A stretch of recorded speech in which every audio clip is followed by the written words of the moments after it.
नमस्कार. भारतीय जनता पार्टी प्रदेश कार्यालयामध्ये आयोजित या पत्रकार परिषदेमध्ये आपल्या सगळ्यांचं स्वागत.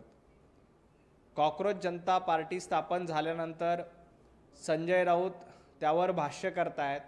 माझं संजय राऊतांना आव्हान आहे, ज्या पद्धतीनं कॉकरोच जनता पार्टी स्थापन झाली त्या पद्धतीनं संजय राऊतांनी मूर्ख जनता पार्टी स्थापन करावं आणि त्याला स्वतःला राष्ट्रीय आणि आंतरराष्ट्रीय अध्यक्ष म्हणून स्वतःला घोषित करावं. कारण ज्या पद्धतीनं कॉकरोच म्हणून तरुणांचा अनुल्लेख करण्याचं काम केलं होतं आणि तसंच संजय राऊतांनी इथल्या तरुणाईला मूर्ख आणि मंद म्हटलं होतं, त्यामुळं संजय राऊतांनी मूर्ख आणि मंद जनता पार्टी स्थापन करावी आणि आपण त्याचे स्वयंघोषित अध्यक्ष आहोत अशा पद्धतीचा पक्ष स्थापन करावा आणि त्याचं चिन्ह संजय राऊतांनी त्या पार्टीचं चिन्ह गाढव ठेवावं. त्याला जास्त रिस्पॉन्स मिळेल, कारण संजय राऊत तुमची ती पात्रता आहे. सातत्यानं पंतप्रधान नरेंद्र मोदींवर टीका करायची, सातत्यानं तरुणाईचे माथे भडकवण्याचं काम करायचं काम संजय राऊत करतायत. त्यामुळं माझं या पत्रकार परिषदेच्या माध्यमातून संजय राऊतांना आव्हान आहे की त्यांनी मंद आणि मूर्ख जनता पार्टी स्थापन करावी, त्याचं निवडणूक चिन्ह गाढव ठेवावं आणि स्वतःला राष्ट्रीय अध्यक्ष म्हणून घोषित करावं.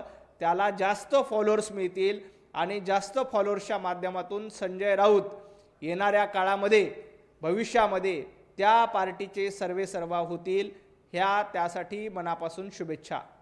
राहुल गांधी यांनी काल पंतप्रधान आणि गृहमंत्री यांना गद्दार म्हटलं, याचं समर्थन संजय राऊत यांनी केलं. संजय राऊतांना राहुल गांधींच्या प्रत्येक गोष्टीचं समर्थन केल्याशिवाय पर्याय उरलेला नाही. ज्या पद्धतीनं काल राहुल गांधींनी पंतप्रधान नरेंद्र मोदीजी, देशाचे गृहमंत्री अमित शहाजी यांच्याबद्दल अशा पद्धतीचे अपशब्द वापरले, देवेंद्रजींनी त्यांचा अतिशय योग्य शब्दात समाचार केला. राहुल गांधी हे रिजेक्टेड माल आहे. अल्पबुद्धीच्या आणि मंदबुद्धीच्या माणसाकडनं दुसऱ्या अपेक्षा करता येणार नाहीत. राहुलजी, या देशामध्ये सर्वात जास्त गद्दारी कोणी केली असेल तर काँग्रेसने केली. तुम्ही चीनसोबत हात मिळवणी करून काँग्रेसने गद्दारी करण्याचं काम असंख्य वेळा केलं. या देशाला परदेशामध्ये जाऊन बदनामी करण्याचं काम राहुल गांधींनी असंख्य वेळेला केलं. ज्यांचा पक्षच विदेशाच्या इशाऱ्यावर चालतो, विदेशातल्या फंडांवर चालतो, त्यांनी या देशामध्ये गद्दार कोण आहे हे सांगण्याच्या भानगडीत पडू नये. राहुल गांधींनी अशा पद्धतीचं दुर्दैवी वक्तव्य केल्यानंतर, कारण काँग्रेसची ही परंपरा आहे, याच्या आधी पंतप्रधान नरेंद्र मोदीजींना मौत का सौदागर म्हटले. मध्यंतरी मल्लिकार्जुनजी खरगे यांनी दहशतवादी हा शब्द भारतीय जनता पार्टीला आणि पंतप्रधान नरेंद्र मोदीजींबद्दल वापरला. अधूनमधून नीच हा शब्द ते वापरतात. परंतु संजय राऊत, एक लक्षात घ्या, राहुल गांधींच्या वक्तव्याचं जर का तुम्ही समर्थन करणार असाल तर येणाऱ्या काळामध्ये तुमच्या पक्षाची याच्यापेक्षा जास्त वाताहत झाल्याशिवाय राहणार नाही. तुम्ही चॉकलेट द्या, ढोकळा द्या किंवा काही द्या, परंतु सत्य जनतेसमोर येऊ द्या, असं संजय राऊत. संजय राऊत, जनतेनं तुमच्या हातामध्ये धतुरा दिलेला आहे. मराठवाड्यामध्ये एक म्हण आहे की ज्याच्या हातामध्ये काही नसतो त्याच्या हातामध्ये धतुरा असतो. तसं महाराष्ट्रातल्या जनतेनं तुमच्या हातामध्ये धतुरा देण्याचं काम केलं आहे आणि पंतप्रधान नरेंद्र मोदीजी जनतेला काय देतात हे जनतेला चांगलं माहिती आहे. त्यामुळंच पंतप्रधान नरेंद्र मोदीजींच्या नेतृत्वात 3 वेळेला भारतीय जनता पार्टीचं सरकार आलं, 4थ्या वेळेला देखील येणार आहे. पंतप्रधान नरेंद्र मोदीजी या देशातील 140 कोटी जनतेची काळजी घेतात. तुम्ही महाराष्ट्रामध्ये 2.5 वर्ष मुख्यमंत्री असताना जनतेची कवडीचीही काळजी घेतली नाही. त्यामुळंच विधानसभेची निवडणूक असू द्या, महापालिकेची निवडणूक असू द्या, ढोकळा मेलोडी याच्या गप्पा मारण्यापेक्षा आपल्या पक्षाच्या हातामध्ये जो धतुरा मिळाला आहे त्याची चिंता जर का संजय राऊतांनी केली तर बरं होईल.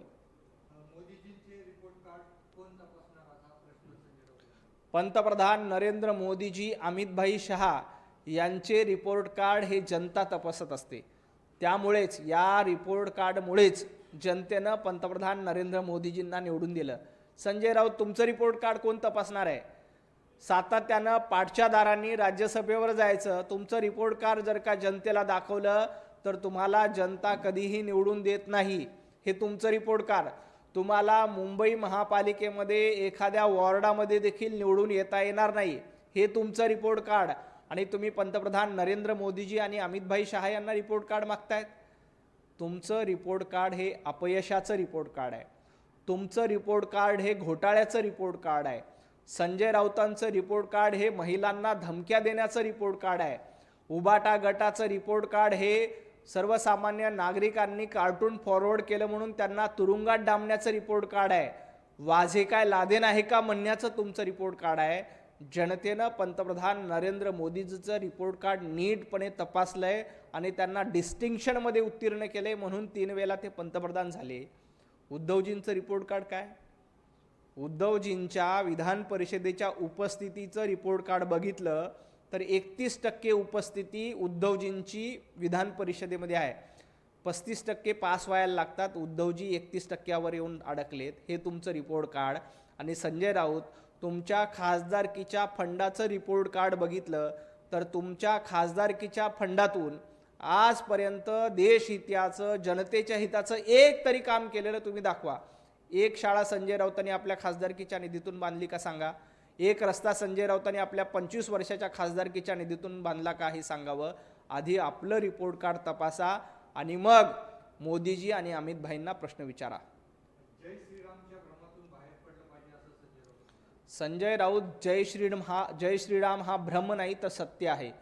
काँग्रेसनं अशाच पद्धतीनं प्रभू रामचंद्रांचा अपमान केला होता आणि सांगितलं होतं प्रभू रामचंद्र काल्पनिक आहेत. काँग्रेसची काय वाताहत झाली देशामध्ये बघा. प्रभू रामचंद्रांचा नारा जय श्रीराम हा नारा हा भ्रम नाही तर सत्य आहे. हे सत्य जनतेनं स्वीकारलेलं आहे. आजपर्यंत ज्या ज्या पार्टीने प्रभू रामचंद्रांचा अपमान केला, जय श्रीरामच्या नाराचा अपमान केला, त्या पार्टीला घरी बसवण्याचं काम जनतेनं केलेलं आहे. संजय राऊत, तुम्ही जर का अशाच पद्धतीनं जय श्रीराम या नाऱ्याचा अपमान करणार असाल तर तुम्हाला देखील जनता धडा शिकवल्याशिवाय राहणार नाही. वेळोवेळी जनतेनं तुम्हाला धडा शिकवलेला आहे, धडा दिलेला आहे. त्यामुळं यापुढे संजय राऊतांनी जय श्रीराम या नाऱ्याबद्दल अपशब्द वापरले आणि जय श्रीराम या शब्दाला भ्रम आहे असं म्हटलं तर जनता जय श्रीरामचे नारे म्हणत तुम्हाला तो भ्रम नाही तर सत्य आहे हे दाखवून दिल्याशिवाय राहणार नाही. ज्यांनी या देशाचा इतिहास आहे, ज्यांनी प्रभू रामचंद्राचा अपमान केला, प्रभू रामनामाचा अपमान केलाय, त्यांना घरी बसवण्याचं काम केलं. मग बाबर असू द्या, औरंगजेब असू द्या, संजय राऊत असू द्या किंवा उभाटा गट असू द्या, जय श्रीरामचा नारा आणि जय श्रीरामला भ्रम म्हणणाऱ्यांना सत्य काय ते येणाऱ्या निवडणुकामध्ये निश्चितपणे दाखवून दिलं जाईल. याआधी दाखवलं होतं, यापुढे देखील दाखवलं जाईल. नीट प्रकरणात राज्याच्या मुख्यमंत्र्यांची जबाबदारी नाही का असा प्रश्न संजय राऊत. नीट प्रकरणामध्ये जे कोणी आरोपी आहेत त्यांना नीट अटक करण्याचं काम तपास यंत्रणा करतायत. संजय राऊतांना कदाचित कल्पना नाही की माननीय मुख्यमंत्री देवेंद्रजी फडणवीस साहेब या संपूर्ण प्रकरणात बारकाईने लक्ष देऊन आहेत. त्यामुळंच महाराष्ट्रामध्ये जे कोणी या प्रकरणामध्ये दोषी असतील, आरोपी असतील, त्यांना अटक करण्यात आली आहे. कुणाचीही गय केली जाणार नाही. संजय राऊतांनी एवढंच लक्षात घ्यावं की या नीट प्रकरणामध्ये अमित देशमुख यांचे जवळचे शिवराज मोटेगावकर यांना अटक केली.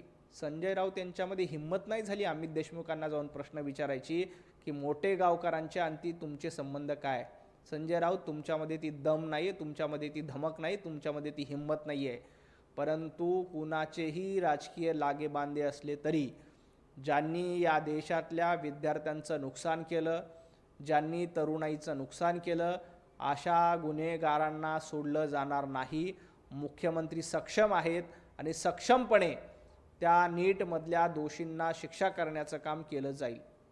भाजप आणि संघाचे लोक नीटमध्ये आहेत असा आरोप संजय राऊत. भाजप आणि संघाचे नाहीत तर काँग्रेसचे लोक या नीटच्या रॅकेटमध्ये सापडलेत.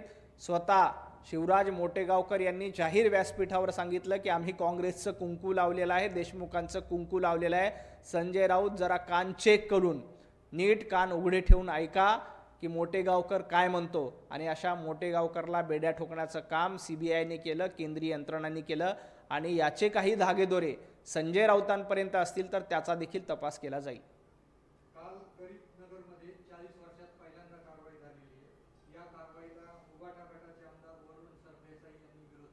काल बांद्र्यामध्ये रेल्वेच्या अतिक्रमण हटवण्याबद्दलची कारवाई झाली, त्याचंच दुर्दैवी समर्थन उभाटा गटाकडनं केलं जातं.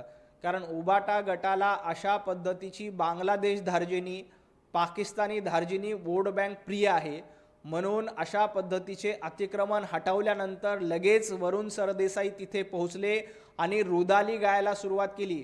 वरुण सरदेसाई यांनी लक्षात ठेवलं पाहिजे, आजपर्यंत अशा पद्धतीची पाकिस्तान धार्जिणी, बांगलादेशी धार्जिणी लोकांच्या जीवावर तुम्ही निवडून आलात, परंतु एक लक्षात घ्या, या देशावर जे अतिक्रमण करत चालत आलेत यांचं अतिक्रमण कायमचं पुसून टाकण्याचं काम हे राज्य सरकारच्या वतीनं केलं जातं आहे, केंद्र सरकारच्या वतीनं केलं जातं आहे.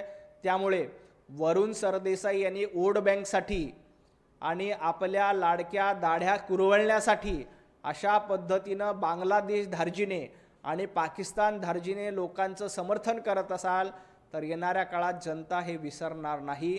हे वरुण सरदेसाई आणि उभाटा गटाने लक्षात ठेवलं पाहिजे. वरुण सरदेसाई असं सुद्धा म्हणतात की 12 वर्ष केंद्रामध्ये भाजपचं सरकार आहे, राज्यात आहे, तर हे बांगलादेशी कसे बसले, त्यांना डॉक्युमेंट्स जे आहेत ते कोणी पुरवले, आणि त्यामध्ये महत्त्वाचं म्हणजे ते असं सुद्धा म्हणाले की यामध्ये भाजप हिंदू मुस्लिम करते. वरुण सरदेसाई यांना हुसेन दलवाई यांचं एक वाक्य मला ऐकवायचं आहे. हुसेन दलवाई यांनी आज बाईट दिलाय की 40 वर्षापासून ती लोक तिथे राहतात. वरुण सरदेसाई गेल्या 12 वर्षामध्ये ही पिल्लावळ तिथं वाढलेली नाही. गेल्या 40 वर्षापासून जेव्हा या देशामध्ये काँग्रेसचं राज्य होतं तेव्हापासून बांगलादेशी घुसखोर इथं घुसलेले आहेत आणि त्यांना एक एक करून बाजूला करण्याचं काम केंद्र सरकार आणि राज्य सरकार करतंय. तुम्ही का विचारताय की 12 वर्षात तुम्ही का केलं नाही? वरुण सरदेसाई 40 नाही 60 वर्ष या देशामध्ये काँग्रेसचं सरकार होतं. हुसेन दलवाई यांनी आज सकाळी बाईटमध्ये सांगितलं की 40 वर्षापासून ते लोक तिथे राहतात, त्यांना का हाकललं? 40 वर्ष हे सहन केलं, परंतु यापुढे अशा पद्धतीचे बांगलादेशी, पाकिस्तान धार्जिणी लोक जर का इथं असतील तर त्यांना सोडलं जाणार नाही. राहिला प्रश्न हिंदू आणि मुसलमानांचा, तर वरुण सरदेसाई तुम्हाला औरंगजेब फॅन क्लब प्रिय आहे, तुम्हाला अफजल खानाची दाढी प्रिय झालेली आहे, तुम्ही वंदनीय हिंदू हृदय सम्राट बाळासाहेब ठाकरे यांचं हिंदुत्व सोडून दिलेलं आहे. त्यामुळं तुम्हाला आता हिरव्या मतांची जास्त चिंता वाटते. हिंदू मुस्लिम आम्ही करत नाहीत. जो या देशामध्ये घुसखोरी करून आला असेल त्याला बाहेर हाकलल्याशिवाय राहणार नाही. वरुण सरदेसाईंनी कितीही गळा काढला तरी अशा कारवाया थांबणार नाहीत. खूप खूप धन्यवाद.